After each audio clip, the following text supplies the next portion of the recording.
প্রিয় নবম দশম শ্রেণীর শিক্ষার্থী, আজকে তোমাদের সাধারণ গণিতের অনুশীলনী 16.3-এর একটা গুরুত্বপূর্ণ অঙ্ক 9 নম্বর অঙ্কটি আমরা আজকে সমাধান করার চেষ্টা করব।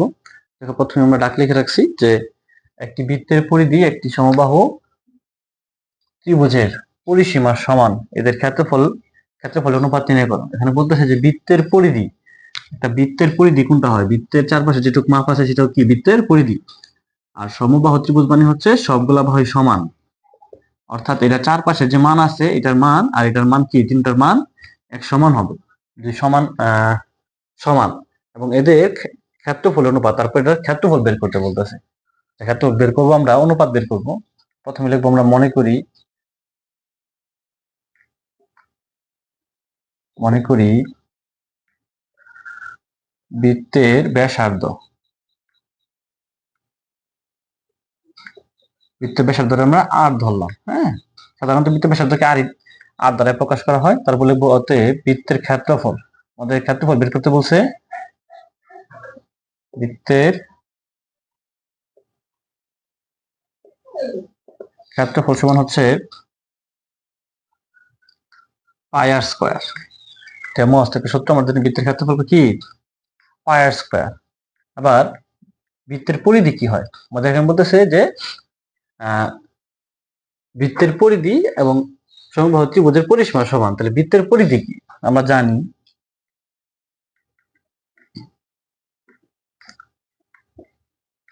কি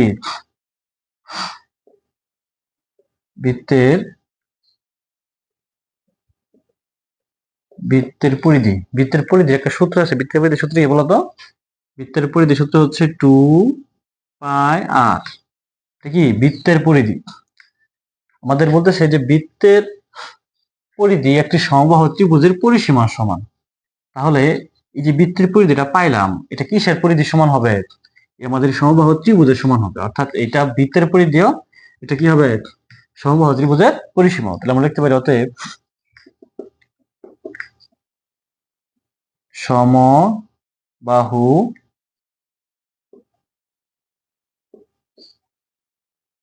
ত্রিভুজের কি পরিসীমা। বলে দিচ্ছি এটার মধ্যে দুইটা একই জিনিস, আমরা এটা লিখলাম যে পরিসীমা 2 পাই আর। আচ্ছা, যদি এটা পরিসীমা হয়, একটা ত্রিভুজের মধ্যে কয়টা বাহু থাকে? একটা, দুইটা, তিনটা বাহু থাকে। আমরা লিখতে পারি না ত্রিভুজের এক বাহুর দৈর্ঘ্য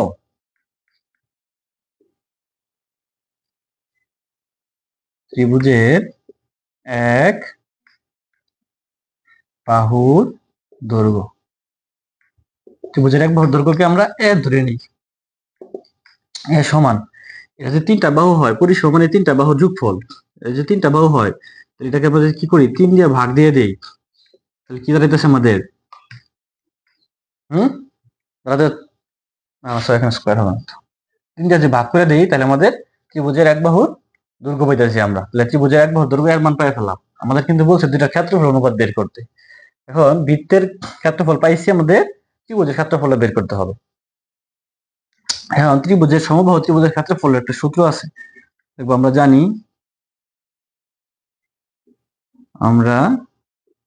জানি কি জানি যে সমবাহু ত্রিভুজের ক্ষেত্রফল, সমবাহু ত্রিভুজের সমবাহু ত্রিভুজের ক্ষেত্রফলের সূত্রটা কি বলতো সবাই? √3/4 স্কয়ার। কি √3/4 স্কয়ার। আচ্ছা, আমরা যদি এখানে কি করি, যদি ভাঙায় লিখি, কিভাবে লেখানো যায়? আমরা যে √3 উপরে যে একটা স্কয়ার দেই, আরটা যে কি লিখি, 3 লিখি, আমাদের ফল কিন্তু একই আসে। কিভাবে আসে দেখতে চাও? তো দেখো, আমি এই পাশে রাফটা করে দেই, যে ধরো লিখলাম √3 স্কয়ার আর দিলাম হচ্ছে 3। আমার রুট স্কয়ার কি হয়, কাটা যায়, থাকে 3 আর 3, 3 3 কত হয়? এই যে 9। তাহলে আমাদের এই মান আর লেখা যে কথা, 9 লেখা একই কথা। এখন আমরা কি করব, উপরে যাচাতা লিখবো। উপরে কি আছে? ফল আছে তোমাদের √3 পাই স্কয়ার আর স্কয়ার। আমরা এই পাশে একটু লেখার চেষ্টা করি। আচ্ছা, নিচে আমরা যে কাটাকাটি করে দেই, হ্যাঁ, দুইটা থেকে একটা গেলে থাকে কয়টা? একটা, নিচে একটা থাকে শুধুমাত্র। থ্রিটাকে লিখি 3√3, উপরে থাকতেছে কি পাই স্কয়ার আর স্কয়ার। আমরা কি পাইলাম?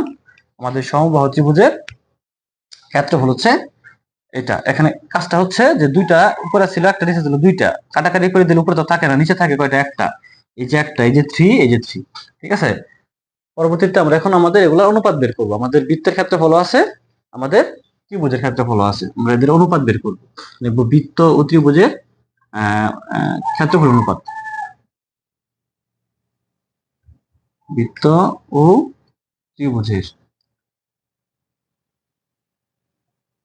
ত্রিভুজের ক্ষেত্রফলের অনুপাত। তাহলে আমাদের যেহেতু প্রথমে লিখছি বৃত্ত, তাহলে বৃত্তটাকে লিখতে হবে। বৃত্তের ক্ষেত্রফল কি ছিল আমাদের? ক্ষেত্রফল ছিল হচ্ছে পাই আর স্কয়ার অনুপাত ত্রিভুজের ক্ষেত্রফল কি ছিল? এটা কি ছিল? পাই স্কয়ার আর স্কয়ার 3√3। আচ্ছা, এখন কাজ কি? এখন কাজ হচ্ছে আমরা কাজ করতে পারি, আমরা উভয় পক্ষের একই সংখ্যা দিয়ে ভাগ দিতে পারি। একই জিনিস দিয়ে আমরা ইচ্ছা করি যে পাই আর স্কয়ার, দেখো এই জায়গায় এখানে পাই আছে আর স্কয়ার আছে, এখানে পাই স্কয়ার আছে আর স্কয়ার আছে। আমরা ইচ্ছা করলে কি পাই আর স্কয়ার উভয় পক্ষের ভাগ দিতে পারি। যদি পাই আর স্কয়ার উভয় পক্ষের ভাগ দেই, তাহলে পাই আর স্কয়ার ভাগ দিলে কি থাকে? এখানে কিছুই থাকে না, ঠিক না? থাকে কি? শুধুই 1। ভাগ করলে, এটাকে ভাগ করলে কত হয়? 1। মাত্রা কালে আসতেছে না, 1 অনুপাত। আবার আমরা যদি কি করি, এটাকে যদি ভাগ করে দিয়ে দেই,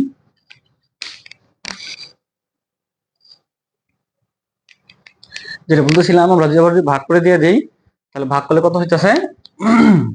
আমরা উভয় পক্ষে কি করব? পাই আর স্কয়ার দিয়ে ভাগ করব। এটা পাই আর স্কয়ার দিয়ে ভাগ করলে এখানে ফল থাকবে হচ্ছে, রাফে যে বুঝাই দিই তোমাদের, ধরো পাই আর স্কয়ারে দিয়া পাই আর স্কয়ার দিয়ে ভাগ করলাম, ফল কি থাকতেছে? কাটাকাটি করে দিলে থাকে কি? 1। তাহলে এটাই লিখবো আমরা। হ্যাঁ, কি লিখবো? 1 অনুপাত। যদি এটার ভাগ করে দেই, ভাগ মানে তো কাটাকাটি, নিচে যা আছে তো তাই থাকবে, 3√3। আমরা যদি কি বলে এটাকে যদি ভাগ করি, তাহলে পাই ছিল কয়টা?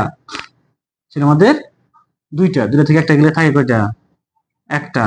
আর স্কয়ার স্কয়ার তো চলে যাবে, ব্যাস এইটুকুই। এখন আমাদের 4 আর গুণ করে দেবো আমরা। নিচে কি আছে? মনে মনে একটা এক, এক দিয়া পায়ের সাথে গুণ, আবার এটা দিয়ে এর সাথে গুণ। আমরা যদি 1 দিয়ে এটার সাথে যদি গুণ দেই, তাহলে কি থাকতেছে আমাদের? 3√3 অনুপাত পাই। ওকে, পাই।